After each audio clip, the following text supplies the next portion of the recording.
लोकसभा चुनाव के प्रचार प्रसार पूरी तरह से थम चुके हैं और सभी पार्टियों ने अपना दमखम दिखा दिया है। कल चोमू में इंडिया गठबंधन उम्मीदवार अमराराम के समर्थन में यहाँ पर बड़ी जनसभा हुई। उसमें पीसीसी चीफ गोविंद सिंह डोटासरा ने यहाँ के चोमू के विधायक रामलाल शर्मा पर कई तरह की बातें बताई और किस तरह के आरोप लगाए हैं।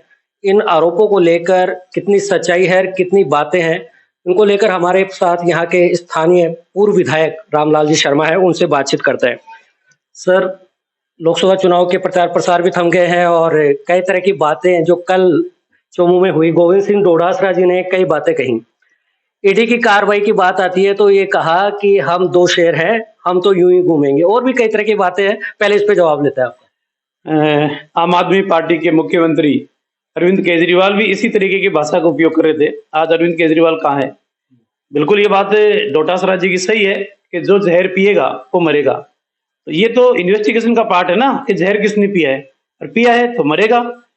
जो बात तत्कालीन समय माध्यमिक शिक्षा बोर्ड के अध्यक्ष जारोली ने कही थी कि राजनीतिक संरक्षण में पेपर लीक हुआ है, एसओजी एसआईटी उसकी इन्वेस्टिगेशन कर रही है और 101% किसानों के बेटों के साथ जिन्होंने अन्याय किया है, तो किसानों के चेहरे पे खुशी तभी आएगी जब सरगना जेल जाएगा। और 100% जो सरगना है, जिन्होंने पेपर लीक किया है, 101% जेल जाएगा। अच्छा, ये तो बात है कि वो जो जिसने दोषी है वो जाएगा, लेकिन जब वो कह रहे हैं कि हमने कुछ किया नहीं, ईडी की कार्रवाई आप कितनी करा लो, कागला की दोषी से ऊंट कौन मरे, इस तरह की कहावत कहते हुए उन्होंने अपनी बात रखी। देखिए, डोटासरा जी बड़बोले आदमी है, उनकी बातों को कोई गंभीरता से नहीं लेता है, और जिस तरीके का उनका चरित्र है उस चरित्र को देखते हुए वो पद की गरिमा के अनुसार आचरण नहीं करते हैं, इसलिए कोई उनकी बातों को गंभीरता से नहीं लेता।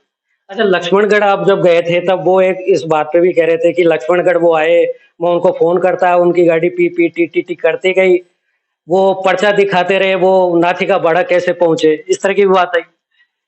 देखिए, ये बात सही है, पूरे राजस्थान के अंदर जग जाहिर है कि रीट का पेपर लीक हुआ, मुखिया यही थे, मंत्री यही थे, तो दोषी भी यही होंगे ना। आपके शिक्षा मंत्री रहते हुए रीट का पेपर लीक हो जाए, हम कह रहे थे, आरोप लगा रहे थे कि रीट का पेपर लीक हुआ है, आप कह रहे थे कि नहीं, रीट का पेपर लीक नहीं हुआ, रीट के अंदर तो उत्सव है। एसओजी ने इन्वेस्टिगेशन की, इन्वेस्टिगेशन के सारी चीजें आ गई। हाँ, ये बात सही है कि उन्होंने कहा कि नाथी का बाड़ा लक्ष्मणगढ़ में मिला क्या, लेकिन नाथी का बाड़ा लक्ष्मणगढ़ में तो नहीं मिला, लेकिन लक्ष्मणगढ़ के अंदर एक फार्म हाउस मुझे ऐसा जरूर मिला है जहां कई लोगों के जाने से टिकट जरूर मिलते हैं। तो इस तरीके का चरित्र किसका है? गोविंद सिंह डोटासरा का इस तरीके का चरित्र है, और मुझे नहीं लगता कि जनता उनको सीरियस लेती है। लगातार आप पर ही वो टारगेट थे, आप पर ही बातें तंग कस रहे थे। इस बार चोमू की जनता ने सही फैसला लिया, नहीं तो अगर वो जीत जाते तो चोमू की जनता को नींबू की तरह निचोड़ देते, और यहाँ के जो सिक्कर लोकसभा क्षेत्र से जो उम्मीदवार है उनको पीपराली के मठ में भेज दो, इस तरह की बातें भी हो रही है। तो ये बातें कितनी अच्छी लगी। देखिए, ये बड़बोला है और इस बड़बोले का अर्थ कुछ भी नहीं है। जिस तरीके से गोविंद सिंह डोटासरा भाषा का प्रयोग करते हैं वो राजनीतिक दृष्टिकोण से भी, लोकतांत्रिक दृष्टिकोण से भी ठीक नहीं है। मर्यादा के अंदर रहकर अपनी बात करनी चाहिए। परम पूज्य संत है, महाराज है, जिन्होंने भगवा पहना है, उस भगवे के प्रति सबका मान सम्मान रहता है। एक ऐसे भगवाधारी व्यक्ति के बारे में इस तरीके के शब्दों का प्रयोग करना मेरे ख्याल से अनुचित है। और रही बात यह है कि गोविंद सिंह डोटासरा कोई दूध का दुल्हावा नहीं है। राजस्थान की जनता जानती है किस तरीके से आरएएस के पेपरों के अंदर, आरपीएस की गरिमा के अंदर आपकी सरकार रहते हुए ठेस पहुंची है, ये सब जानते हैं। रही बात यह है कि मुझे तो नाथी का बाड़ा नहीं मिला, लेकिन राजस्थान की सरकार को जरूर नाथी का बाड़ा मिल गया, और नाथी का बाड़ा मिला तभी तो 100 सब इंस्पेक्टर गए ना जेल की सलाखों के पीछे। वक्त सभी का आएगा, जो गलती करेगा वो खामियाजा भुगतेगा, जो गुनहगार है उसको सजा मिलेगी, और जो हकदार है उसको सम्मान मिलेगा। अच्छा, ठीक है, आपकी बातें भी ठीक है, जिस तरह से आप बता रहे हैं, उनका तर्क अलग है, आपके विचार अलग है। एक सबसे बड़ी बात जो यहाँ के पूर्व सीएम ने भी कही कि मोदी सरकार, सिर्फ नरेंद्र मोदी यहाँ के प्रधानमंत्री के चेहरे पर चुनाव लड़ा जा रहा है, उम्मीदवार का पोस्टर में नाम चेहरा तक नहीं है। आप इस चोमू की पूरी परिक्रमा लगा के आइए, आपको कितने होर्डिंग्स दिखेंगे जिनपे सुमेधानंद जी महाराज की फोटो है, प्रधानमंत्री जी की फोटो है, अन्य नेताओं की भी फोटो है, हमारे भी उसके अंदर फोटो है। तो उनके कहने से कुछ नहीं होता, जनता को दिख भी रहा है ना किसकी फोटो लगी हुई है, किसकी फोटो नहीं लगी हुई है।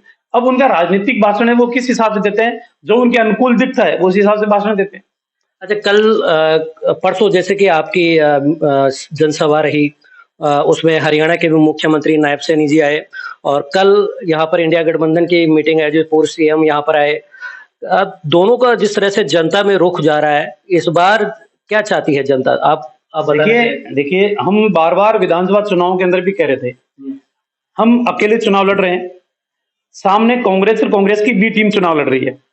अब चौमू की जनता जान चुकी है और गोविंद सिंह डोटासरा खुद कह चुके कि मैं धन्यवाद देता हूं सिक्का मील को, छुट्टन यादव को, कि इन्होंने दोनों ने मिलकर चुनाव लड़के और बीजेपी को हराया। जब ये खुद कह रहे हैं तो जो बात हम कह रहे थे चुनाव में वही बात गोविंद सिंह डोटासरा बोल के गए हैं। तो अब चौमू की जनता जान चुकी है कि वो षड्यंत्र का शिकार हो चुकी थी। अब सोच समझ के निर्णय लेगी, अच्छा निर्णय लेगी। और रही बात यह कि चौमू की जनता ने ठीक निर्णय किया है। जनता आज भी जिस दर्द से गुजर रही है वो दर्द यही है कि उनको मुगालते में रखकर इस तरीके का निर्णय कराया। चौमू का विकास अवरुद्ध हुआ है, इनकी साजिश की शिकार चौमू की जनता हुई है। चौमू की जनता जनार्दन है, जो निर्णय करेगी वो स्वीकार है। लेकिन मेरी अंतरात्मा कहती है कि चौमू की जनता बेहतरीन निर्णय लेगी, अच्छा निर्णय लेगी, सोच समझ के निर्णय लेगी और वो विकास के साथ चलना पसंद करेगी। अच्छा, एक बात और कही थी, जैसा कि आपने कहा कि यहाँ के विधायक और उनकी बात दोनों ने मिलकर इस चुनाव को इस तरह से किया। छुपा रुस्तम कौन निकला? एक बात उन्होंने कही थी कि इसमें छुपा रुस्तम निकले, वो एक यहाँ के नेता के लिए बात आई। नहीं, देखिए छुपा रुस्तम वही है ना, दोनों ही नेताओं के पेट्रोल पंप के ऊपर साझा हिसाब हो, दोनों नेताओं को चुनाव लड़ने से पहले मिलके टिकट का दिलाना हो आरएलपी का। पहले इनके सुप्रीमो हनुमान बेनीवाल ने मना कर दिया था कि मैं टिकट नहीं दूंगा। समझौते के अंदर जिससे पार्टी से उनका समझौता हुआ था आरएलपी का, वो उस उम्मीदवार यहाँ घोषित हो चुका था, उसने प्रचार प्रसार चालू किया था कि साजिश के तौर पे टिकट का बदलवाना, उसमें मोटी रकम देना, फिर दोनों का मिलके चुनाव लड़ना, पेट्रोल पंपों के दोनों का हिसाब पेट्रोल डीजल का साथ साथ होना। किसको पता नहीं है? सबको पता है। और अब एक बहुत बड़ा वर्ग अपने आप को ठगा सा महसूस कर रहा है कि हमने एक गलती इस बात की कर ली, राजस्थान में भारतीय जनता पार्टी की सरकार आ गई और सरकार के समय मुख्य धारा के अंदर जो रहना चाहिए वो नहीं रह पाया। इसलिए चौमू की जनता की जो बड़ी समस्या है पानी की समस्या, उसको निजात दिलाना हमारी प्राथमिकता थी, उसके अंदर कहीं ना कहीं रुकावट पैदा हुई है। लेकिन आज भी मैं चौमू की जनता को पूरे विश्वास के साथ कहता हूं, लोग कैसे ही षड्यंत्र रचे, कैसी साजिश रचे, हम जनता की समस्याओं के समाधान के लिए कृत संकल्प हैं और समस्याओं के समाधान के लिए काम करेंगे। ठीक है, वो तो आपकी नैतिक जिम्मेदारी भी है, वो आपको करना भी चाहिए। एक जब कल जो भी जनसभा रही उसमें जो बातें चर्चा रही पूरे बाजार में, चुनावी गलियारों में, राजनीतिक गलियारों में, गोविंद सिंह डोटासरा जी की बातें रही। जब वो स्टेज पे आए तो एक गाना चला और उस गाने के बाद में कहा कि अभी रुको, बाद में महफिल जमेगी, देखते हैं कैसा क्या मौसम बनता है। लेकिन चौमू में मौसम बन रहा है। लास्ट में उन्होंने एक डांस भी किया और ठुमके लगाते नजर आए। देखिए, गोविंद सिंह डोटासरा एक गंभीर नेता नहीं है और जिस तरीके की चर्चा लोगों के अंदर है वो चर्चा भी किसी भी राजनीतिक व्यक्ति के लिए ठीक नहीं है। उसके फार्म हाउस की चर्चा करना, उसके फार्म हाउस पे जाने वालों को टिकट मिलना, टिकट दिलाते समय मोटी रकम वसूल करना, तो इस तरीके के संगीन आरोप किसी नेता के ऊपर लगे वो ठीक नहीं है। और किस तरीके से आप नेता हो, लीडर हो, आप नाचने के लिए बने हो क्या? आप प्रदेश की मुखिया हो, आप नाचने के लिए बने हो क्या?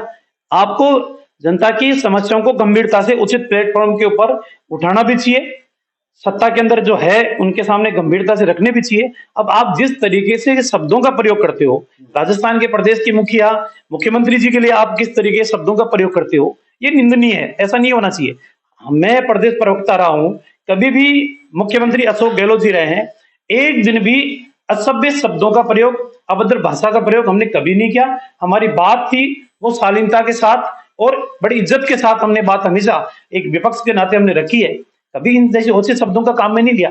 और जो आदमी का चरित्र संस्कार, या जिसको मैं कहूं कि बचपन की परवरिश अगर संस्कार विहीन होती है तो फिर इसी तरीके के नेता पैदा होते हैं। चलिए, ये अपने इनके विचार हैं। विधानसभा चुनाव के बाद दी मीडिया राजस्थान पर पूर्व विधायक रामदास जी शर्मा हमारे साथ जुड़े हैं। सर, एक जनता के लिए कुछ अपील, क्योंकि अब प्रचार प्रसार तो थम गया है। क्या लगता है इस बार कितने सीटें, क्योंकि मोदी सरकार का दावा है 400 सीटें इस बार मिलेगी, 400 पार। देखिए, कांग्रेस जिस तरीके का चरित्र हिंदुस्तान की जनता को दिखा रही है वो सब देख रहे हैं। आप राजस्थान के अंदर आप समझौता कर रहे हो, आप कम्युनिस्ट और कांग्रेस मिलकर चुनाव लड़ रही है। जहां इनके पूर्व राष्ट्रीय अध्यक्ष राहुल गांधी जहां से चुनाव लड़ रहे हैं वहां इनके सामने कम्युनिस्ट चुनाव लड़ रही है। तो ये दोहरा चरित्र है कांग्रेस का, जनता सब जानती है, सोच समझकर अच्छा निर्णय लेगी, बेहतरीन निर्णय लेगी। कितनी सीटें आने? 101% 400 पार, 101%। चलिए, ये तो अब नतीजों के बाद ही पता चलेगा कि इस बार मोदी सरकार की कितनी सीटें आने वाली है, किसकी सरकार बनने वाली है। लेकिन जिस तरह से यहाँ चोमू में कल जनसभा आयोजित हुई इंडिया गठबंधन उम्मीदवार के समर्थन में, और पीसीसी चीफ गोविंद सिंह डोटासरा जी ने जिस तरह से पूर्व विधायक के लिए बातें कही, वो सब उन आरोपों को और उन बातों को लेकर हमने पूर्व विधायक रामलाल जी से बातचीत की। अब आपको तय करना है कि किसको वोट देना है, किसको इस बार जीत दर्ज करानी है। मैं हूं दीपक सैनी, डी मीडिया राजस्थान, चोमू।